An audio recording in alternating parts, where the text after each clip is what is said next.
Muhammad sallallahu alayhi wasallam used to cry the nights. Why? Why? هذا الإمام النبي المعصوم ضرب قالوا ساحر قالوا شاعر قالوا مجنون. النبي صلى الله عليه وآله وسلم بكى من أجلك، ضرب من أجلك، طرد من أجلك، أوذي من أجلك، طلقت بناته من أجلك. Why? সেদিন সাহাবীরা আপনার চোখে পানি দেখে বলল, ইয়া রাসূলুল্লাহ, আপনি কাঁদছেন কেন? আপনি বললেন, আমার ভাইদের খুব দেখতে ইচ্ছা করছে। Bilal radiallahu anhu to the Prophet, and he said, Ya Rasulullah, your brothers and your sisters are here, we're here. না, তোমরা আমার সাহাবী, আমার ভাই হলো তারা যারা এখনো দুনিয়াতে আসেনি। ما من نبي قبلي إلا دعا الله واستجاب الله له. আমার সেই বিশেষ দোয়াটি আমার উম্মতের শাফাআতের জন্য রেখে দিয়েছি। তিনি বলেছিলেন, এই দোয়াকে হাশরের ময়দানে আমি আমার উম্মতের জন্য ব্যবহার করব। और जब जहन्नुम में एक चीख मारेगी तो सारे इंसान और फरिश्ते और अंबिया ऐसे गिरेंगे और सब नफ्से नफ्सी, आदम अलैहिस्सलाम नफ्से नफ्सी, नूह अलैहिस्सलाम नफ्सी नफ्सी, इब्राहिम अलैहिस्सलाम नफ्सी नफ्सी, सारे अंबिया नफ्सी नफ्सी नफ्सी नफ्सी, मेरी जान बचा, मेरी जान बचा, मेरे आपके झोली फैला के खड़े, मेरी उम्मत को, या अल्लाह मेरी उम्मत को। لكن وخجلاه এই ব্যক্তি একমাত্র ব্যক্তি যিনি আপনাকে ছাড়া জান্নাতে যাবেন না, যিনি জান্নাতে না গেলে জান্নাতের দরজা খোলা হবে না, যিনি পুলসিরাতের মতো জায়গাতেও ইয়া নাফসি বলবেন না, বলবেন ইয়া উম্মতি ইয়া উম্মতি। একমাত্র ব্যক্তি যিনি অঝর নয় না আমার জন্য কেঁদেছেন রাতের বেলা।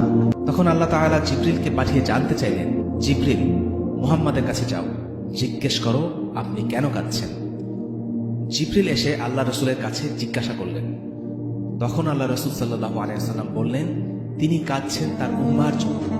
मलकुल मौत वहीं खड़ा रहा, जिब्रील वापस गए और वहां से पैगाम आया कि मेरे महबूब, আমি আপনার উম্মতের ব্যাপারে আপনাকে সন্তুষ্ট করব, আপনাকে ব্যথিত করব না। وأنت تستحي من سننه صلى الله عليه وآله وسلم، تستحي أن تظهر سنة، تخجل أن يقول الناس عنك ماذا تفعل. एक रात आप भूख से लेटे हुए ऐसे, कभी यूं होते हैं कभी यूं होते हैं, करो हजरत आयशा के घर की बारी, कभी ऐसे होते हैं कभी ऐसे होते हैं, फिर एकदम आप आगे हुए और वो जो चारपाई की लकड़ी होती है उस पर अपने पेट को यूं रखा और ऐसे झुक गए, यूं यूं झुक गए। हजरत आयशा बेकरार होकर खड़ी हो बैठ गए, या रसूलुल्लाह, ये आप क्या कर रहे हैं, ये क्या कर रहे हैं? फरमाया, आयशा भूख बड़ी, आयशा भूख बड़ी। যেদিন প্রচণ্ড ক্ষুধার তাড়নায় আবু বকর বেরিয়ে পড়েছিলেন, পেটে সারাদিন এক ফোঁটাও খাবার পড়েনি, তাই পেটে পাথর বেঁধে রেখেছিলেন। পেটটাকে চাপিয়ে রাখলে যদি ক্ষুধার অনুভূতি কিছুটা কম হয়। হাঁটতে হাঁটতে তখন তার দেখা হলো ওমরের সাথে। ওমর রাদিয়াল্লাহু তাআলা আনহু তাকে দেখে জিজ্ঞাসা করলেন, হে আবু বকর, এমন অসময়ে বাড়ি থেকে বের হওয়ার উদ্দেশ্য কি? তিনি বললেন, প্রচন্ড ক্ষুধার কষ্টে বাড়িতে থাকা দায় হয়ে পড়েছিল।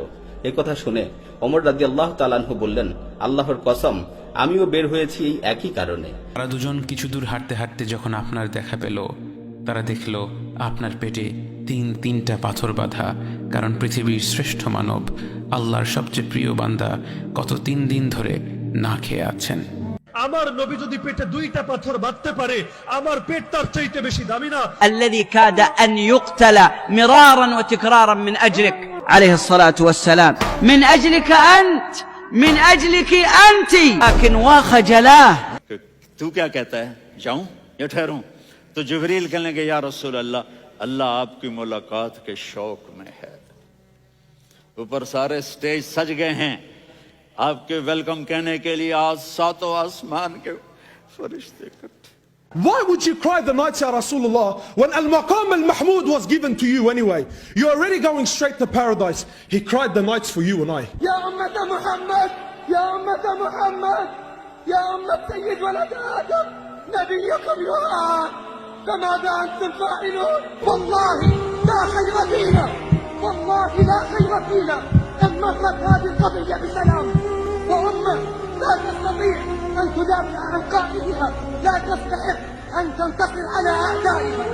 فمن لأعداء الله اليوم يسخرون ويستهزئون ثم نتحدث نحن عن سماحة الإسلام أما قال الله محمد رسول الله والذين معه أشداء على الكفار. والله لا خير فينا، والله لا خير فينا أن مرت هذه القضية بسلام.